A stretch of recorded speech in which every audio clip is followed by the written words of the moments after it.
जय भीम। नमस्कार। मैं डॉक्टर वीरेंद्र कुमार, सम्यक वाणी टीवी में आपका हार्दिक स्वागत है। आज हमारी चर्चा का विषय है कि दलितों की जिंदगी में जो एक सुनहरी किरण का प्रवेश हुआ है वह बाबा साहब डॉक्टर अंबेडकर के संघर्षों के परिणाम के कारण हुआ है या किसी तथाकथित ईश्वर या भगवान के कारण हुआ है।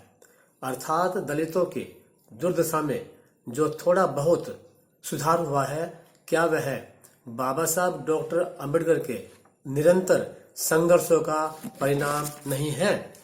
तो इस पर चर्चा करने के लिए हम आरंभ करते हैं 1930, 1931, 1932 से, जब बाबा साहब डॉक्टर अंबेडकर ने गोलमेज सम्मेलनों में अर्थात राउंड टेबल कॉन्फ्रेंस में देश के करोड़ों अधिकार विहीन अछूतों अनटचेबल्स के समस्याओं को उठाकर पूरे विश्व को इनकी समस्याओं से अवगत कराया था।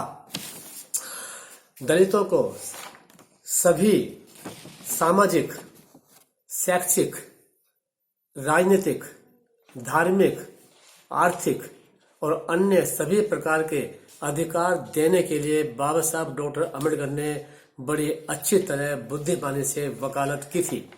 बाबा साहब डॉक्टर अंबेडकर के संघर्ष का परिणाम यह हुआ कि अंग्रेजों ने 1932 के कम्युनल अवार्ड और 1935 के गवर्नमेंट ऑफ इंडिया एक्ट के माध्यम से दलितों को बहुत कुछ अधिकार दे दिए थे। पूना पैक्ट और गवर्नमेंट ऑफ इंडिया एक्ट 1935 के माध्यम से दलितों के लिए आरक्षण की व्यवस्था की गई। देश आजाद होने के बाद जब बाबा साहब डॉक्टर अंबेडकर को भारतीय संविधान को ड्राफ्ट करने का अवसर मिला तो उन्होंने दलितों की दशा सुधारने के लिए और उनके सुनहरे भविष्य के लिए संविधान में बहुत प्रावधान किए। हम एक एक करके उन प्रावधानों को लेते हैं। सबसे पहले लेते हैं आर्टिकल 1 यानी आर्टिकल 1। इस आर्टिकल के माध्यम से देश का नाम घोषित किया गया, इंडिया, दैट इज भारत। अर्थात हमारे देश का नाम इंडिया अर्थात भारत है। देश का यह नाम इसलिए रखा गया ताकि देश में रहने वाले सभी धर्मों और सभी जातियों के लोग यह महसूस कर सके कि यह देश केवल एक विशेष धर्म को मानने वालों का नहीं है, बल्कि यह देश सभी धर्मों को मानने वालों का है और सभी जातियों का है। आर्टिकल 13, इस आर्टिकल के माध्यम से देश में प्रचलित सभी तरह के जातिवादी, वर्णवादी, भेदभाववादी कानूनों को अवैध घोषित कर दिया गया। उन कानूनों को जो भारतीय संविधान के प्रावधानों के विरोध में थे, जैसे मनुस्मृति आदि। आर्टिकल 14, इस आर्टिकल के माध्यम से निश्चित किया गया कि कानून के समक्ष सभी लोग बराबर हैं।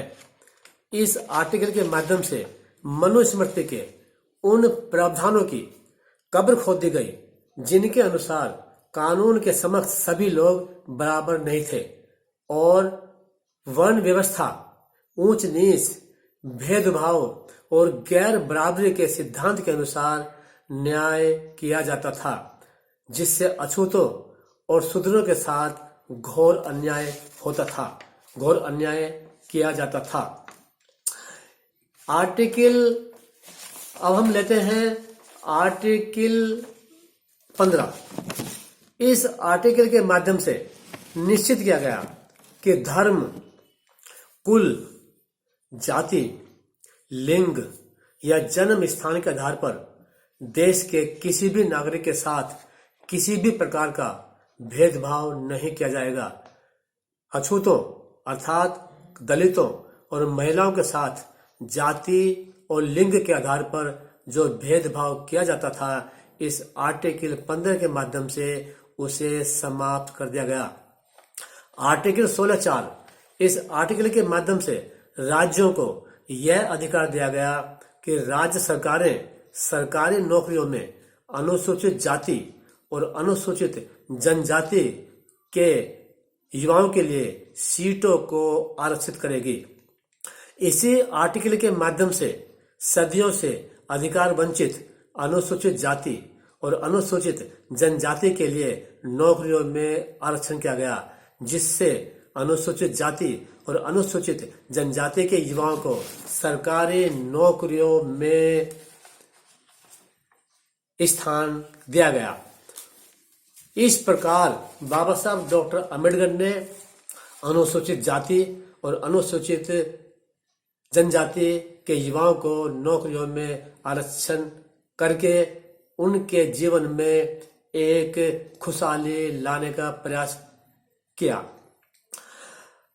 इसके फलस्वरूप अनुसूचित जाति और अनुसूचित जनजाति के लोगों को धन और सम्मान दोनों की प्राप्ति हुई तथा इनकी दुर्दशा में कुछ सुधार हुआ। दलितों को अच्छे कपड़े पहनने, अच्छा भोजन करने, अच्छे घरों में रहने, अपने बच्चों को अच्छे स्कूलों में पढ़ाने का अवसर प्राप्त हुआ। गाड़ी बंगला खरीदने का अवसर प्राप्त हुआ। अब लेते हैं आर्टिकल 17। इस आर्टिकल के माध्यम से उस छुआछूत को समाप्त करके उसे एक अपराध घोषित कर दिया गया, जिसके चलते दलितों को, अछूतों को एक घोर अपमान सहन करना पड़ता था। अनटचेबल से जिनको बना दिया गया था। लोग इनकी परछाई से भी नफरत करते थे, क्योंकि इनकी परछाई पड़ने से लोगों को अपवित्र हो जाने का डर सताया करता था। आर्टिकल 17 के माध्यम से किसी भी तरह से छुआछूत का अभ्यास करना एक अपराध घोषित कर दिया गया और इस तरह दलितों को संविधान के माध्यम से छुआछूत की जहालत से मुक्ति दिलाई गई। आर्टिकल 19। इस आर्टिकल के माध्यम से दूसरे लोगों की तरह दलितों को भी अपनी बात कहने का अर्थात बोलने का अधिकार दिया गया। शांतिपूर्ण तरीके से बिना हथियार लिए अपने सभाएं करने, अपनी समितियां बनाने, अपने संस्थाएं बनाने, अपनी यूनियंस बनाने का अधिकार दिया गया। पूरे भारत में स्वतंत्र रूप से कहीं भी जाने का अधिकार दिया गया। भारत के किसी भी क्षेत्र में रहने बसने का अधिकार दिया गया। दूसरों की तरह दलितों को भी कोई भी व्यवसाय, कोई भी प्रोफेशन, कोई भी व्यापार, कोई भी बिजनेस करने का अधिकार दिया गया। आर्टिकल 21।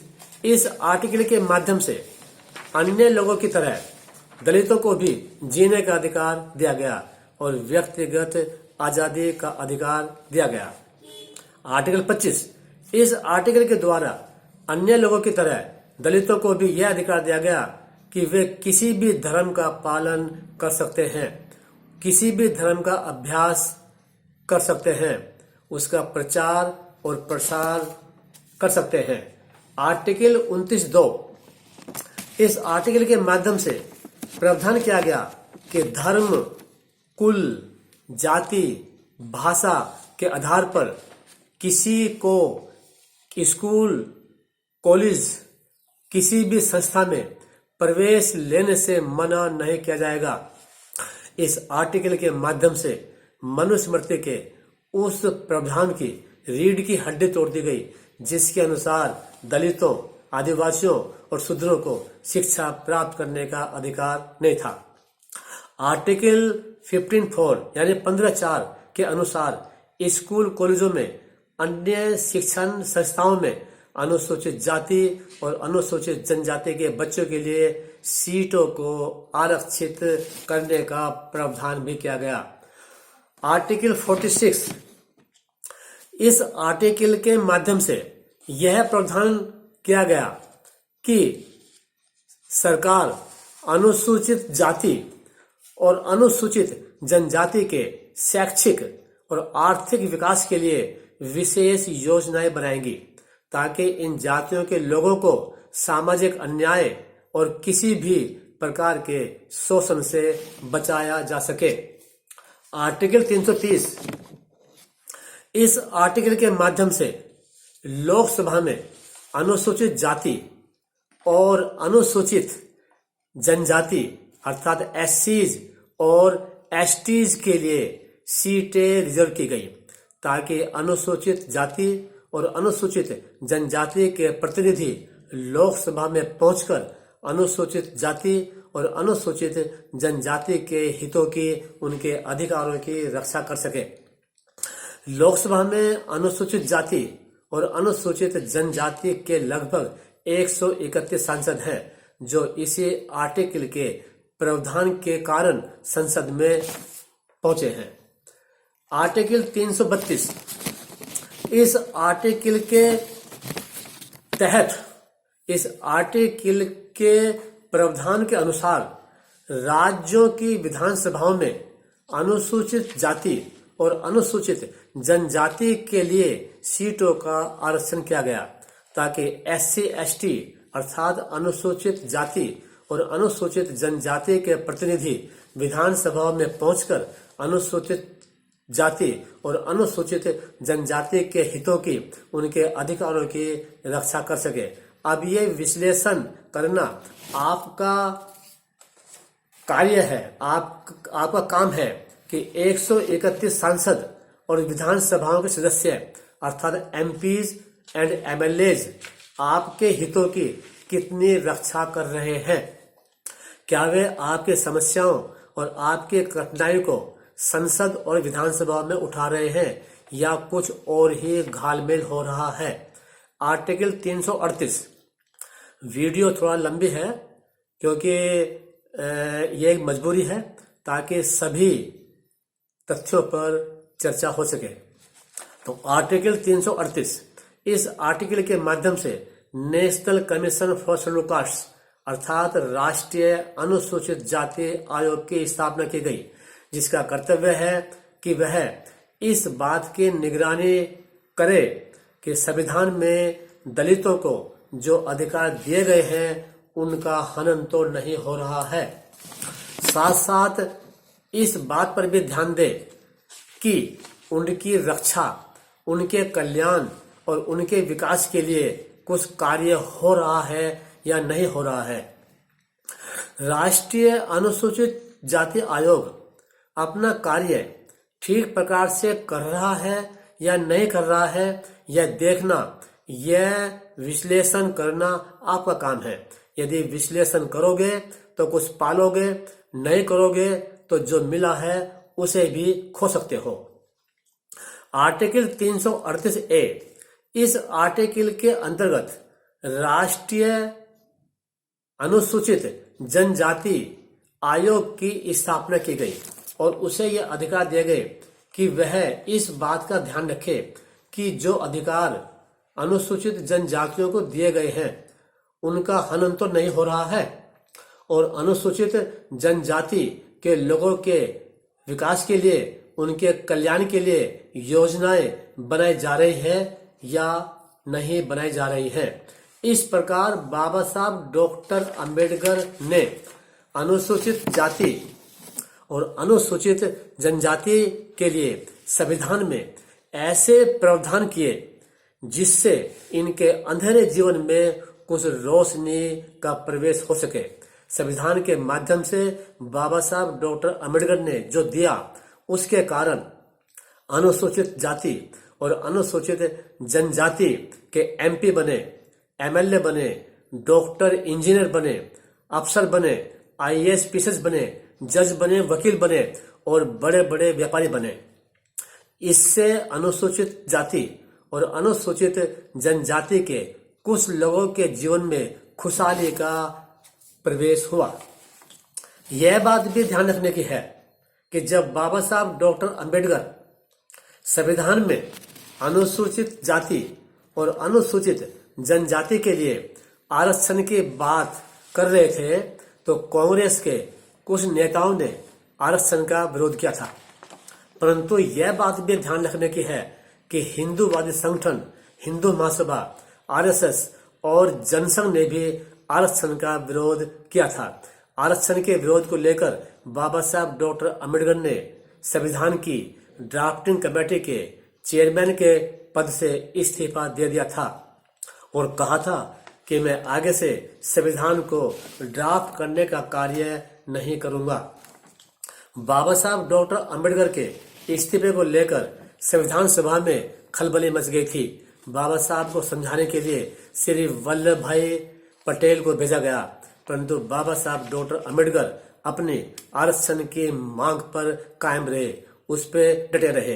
अंततः श्री जवाहरलाल नेहरू और श्री वल्लभ भाई पटेल अनुसूचित जाति और अनुसूचित जनजाति को आरक्षण देने के लिए राजी हो गए। बाबा साहब डॉक्टर अंबेडकर ने संविधान को ड्राफ्ट करने का कार्य फिर से आरंभ कर दिया। इस प्रकार संविधान के माध्यम से अनुसूचित जाति और अनुसूचित जनजाति के लोगों को सामाजिक, राजनीतिक, धार्मिक, शैक्षिक, आर्थिक और अन्य सभी प्रकार के मानवीय अधिकार दिए गए। अब आपको मेरे इन सवालों का उत्तर देना है। सवाल नंबर 1, अनुसूचित जाति और अनुसूचित जनजाति के लोगों को पढ़ने का अधिकार किसने दिया? बाबा साहब डॉक्टर अंबेडकर ने दिया या किसी ईश्वर या भगवान ने दिया? सवाल नंबर 2, नौकरी का अधिकार किसने दिया? बाबा साहब डॉक्टर अंबेडकर ने दिया या किसी ईश्वर या भगवान ने दिया? सवाल नंबर 3, न्याय पाने का अधिकार किसने दिया? बाबा साहब डॉक्टर अंबेडकर ने दिया या किसी ईश्वर या भगवान ने दिया? सवाल नंबर 5, आजादी का अधिकार किसने दिया? बाबा साहब डॉक्टर अंबेडकर ने या किसी ईश्वर या भगवान ने? अच्छे वस्त्र पहनने का अधिकार किसने दिया? बाबा साहब डॉक्टर अंबेडकर ने या किसी ईश्वर या भगवान ने? अच्छे घरों में रहने का अधिकार किसने दिया?